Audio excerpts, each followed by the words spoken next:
But an experiment is not a public opinion poll. It examines behavior under the pressure of social forces, as the experiment of Solomon Asch reveals. The experiment you'll be taking part in today involves the perception of lengths of lines. As you can see here, I have a number of cards, and on each card there are several lines.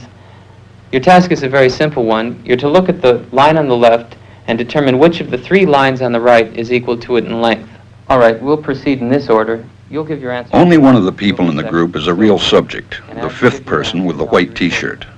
The others are confederates of the experimenter and have been told to give wrong answers on some of the trials. The experiment begins uneventfully as subjects give their judgments. Two. Two. Two. Two. Two. Three. Three. Three. Three. But on the third trial, something happens. Two. Two. Two. Two. Two. The subject denies the evidence of his own eyes and yields to group influence. One. Asch found subjects went along with the group on 37% of the critical trials. But he found through interviews that they went along with the group for different reasons. One. One. They must be right. There are four of them and one of me. One. This subject's yielding is based on a distortion of his judgment. He genuinely believes that the group is correct. One. One. One. Two. One. Two. Two. Two. I know they're wrong, but why should I make waves? Two.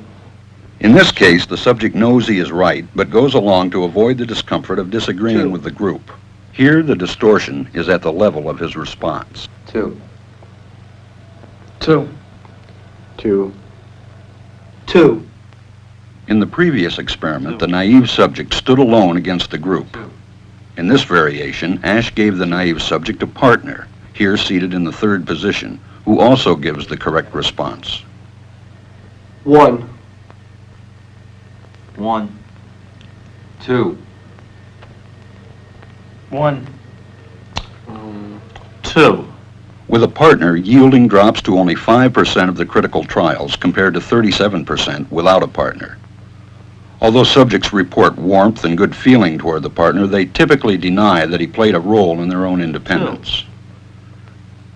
The partnership variation shows that much of the power of the group came not merely from its numbers, but from the unanimity of its opposition. When that unanimity is punctured, the group's power is greatly reduced.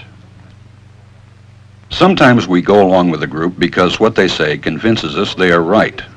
This is called informational conformity.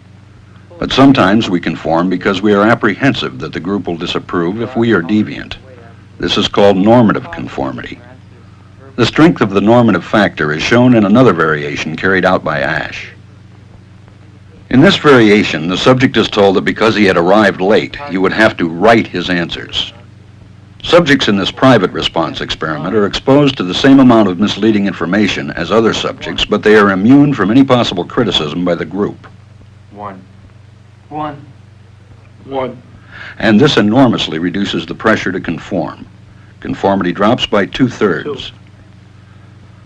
Asch's experiment is a classic. It reveals how people will deny what they see and submit to group pressure. It allows us not only to observe conformity, but to study the conditions that increase or reduce its occurrence.